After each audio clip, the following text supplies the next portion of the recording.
काल देवेंद्र फडणवीस साहेबांना मी भेटलो.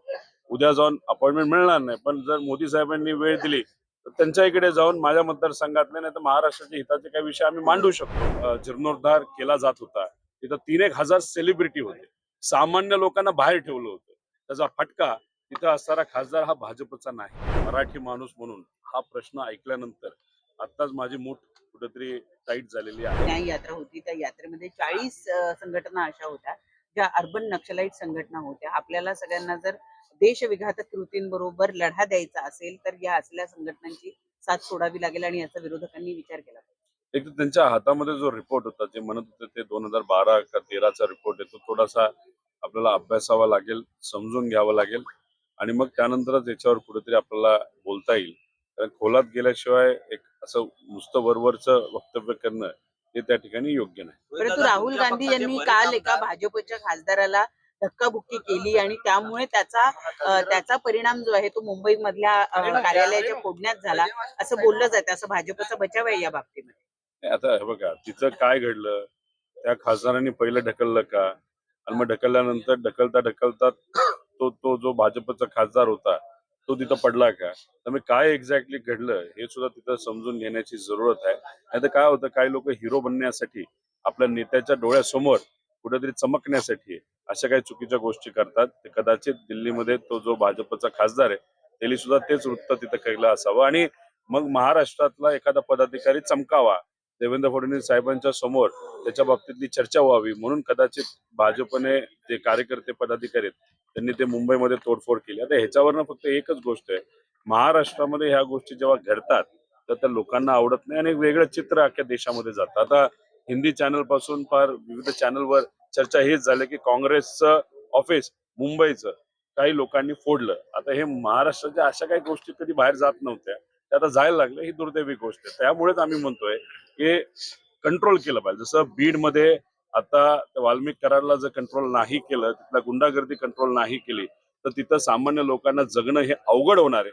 त्यामुळे ह्या गोष्टी पुढे अजून वाढण्याच्या आधी जर थांबवल्या तर ते सामान्य लोकांच्या हिताचे आहे. दादा, तुमच्या पक्षाचे बरेच आमदार दादांची भेट घेत आहेत, अजितदादांची भेट घेत आहेत. पडद्यामागे काही नेमकं घडतंय का? बरेचसे आमदार काय, काल दादांना मी सुद्धा भेटलो. आता ते सत्तेत आहेत, उपमुख्यमंत्री आहेत, त्यांच्या हातामध्ये ताकद आहे आणि समजा असे काही विषय जे राजकीय नसतात पण विकासाचे असतात ते जर मार्गी लावायचे असते तर सत्तेत असलेल्या लोकांना आपल्याला भेटावं लागतं. आता काल देवेंद्र फडणवीस साहेबांना मी भेटलो. उद्या जाऊन अपॉइंटमेंट मिळणार नाही, पण जर मोदी साहेबांनी वेळ दिली तर त्यांच्या इकडे जाऊन माझ्या मतदारसंघातले नाही तर महाराष्ट्राच्या हिताचे काही विषय आम्ही मांडू शकतो. कारण का ते पद मिळाल्यानंतर ते पद महाराष्ट्राचं असतं. राजकारण करू नये अशी अपेक्षा आहे. दुर्दैव असं आज राजकारण केलं जातं, पण शेवटी प्रयत्न करावे लागतात. तुम्ही विरोधात असला तरी मतदारसंघासाठी आणि आपल्या महाराष्ट्राच्या हिताचे काही मुद्दे मांडण्यासाठी जावं लागतं आणि ते गेल्यानंतर त्याची वेगळी चर्चा होणं योग्य नाही. अजून 5 वर्ष त्यांच्याकडे 222 आमदार आहेत, त्यामुळे आमच्यासारख्यांची त्यांना जरूरत आहे असं मला वाटत नाही. राम मंदिर बांधून नेता होत नाही असं मोहन भागवतांचं वक्तव्य होतं. आता हिरो व्हायचा प्रयत्न करतात आणि वेगवेगळे स्टेटमेंट मला माहित नाही ते मोदी साहेबांबद्दल बोलले, अमित शहा साहेबांबद्दल बोलले का काय बोलले, म्हणजे त्याचा अर्थ त्यांच्या संघटनेमध्ये आणि पार्टीमध्ये सुद्धा कुठेतरी कलह हा तिथं सुरू झालेला आहे. एक तर प्रभू श्रीरामांचं जे मंदिर आहे ते सगळ्यांचं आहे, ते एका व्यक्तीचं नाही. तुम्ही जर तिथं बघितलं तर त्या जेव्हा जीर्णोद्धार केला जात होता तिथं 3,000 सेलिब्रिटी होते, सामान्य लोकांना बाहेर ठेवलं होतं. त्याचा फटका तिथं असणारा खासदार हा भाजपचा नाही. त्यामुळे ते मंदिर हे सामान्य लोकांचे. आता भागवत साहेब काय बोलायचा प्रयत्न करतात मला माहित नाही, पण नक्कीच एखादं मंदिर एखादं सामाजिक कार्य करत असताना तुम्ही हिरो बनण्याचा प्रयत्न तिथे केला. मी मध्ये नेत्यांबद्दल बोलत नाही, आमच्याबद्दल सुद्धा बोलतोय, ते कधी कधी चुकीचं असतं. आता ते मोदी साहेबांबद्दल का बोलले हे खरं तर त्यांनाच विचारलं पाहिजे. कल्याणमध्ये काय हिंदी भाषिकांनी मराठी कुटुंबांना मारलं, मराठी म्हणजे घाण आहे असं प्रकारची वक्तव्य होते, बेदम मारहाण केली. कसं बघताय? तर बघा, एक तर निषेध केला पाहिजे मराठी माणूस म्हणून हा प्रश्न ऐकल्यानंतर आत्ताच माझी मूठ कुठेतरी टाईट झालेली आहे आणि कुठेतरी एक असा विचार येतो की ते येतात बाहेरून आणि महाराष्ट्रात राहतात. महाराष्ट्रातल्या लोकांचं, मराठी माणसाचं मन मोठं आहे म्हणून आम्ही त्यांना परवानगी देतो.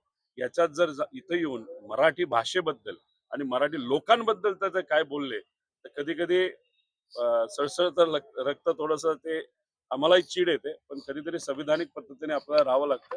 सरकारने या बाबतीत कुठेतरी काळजी घ्यावी आणि मला लोकांना आणि आपल्या कार्यकर्त्यांना सुद्धा सांगायचंय, मारामारी करून चालणार नाही, पण हे जे बाहेरून इथे येऊन मस्ती करतात त्यांनी सुद्धा कुठेतरी डोक्यात ठेवलं पाहिजे दिल्लीपर्यंत मराठी माणसं ही गेली होती आणि ती कधीही जाऊ शकतात त्यामुळे कंट्रोलमध्ये राहावं.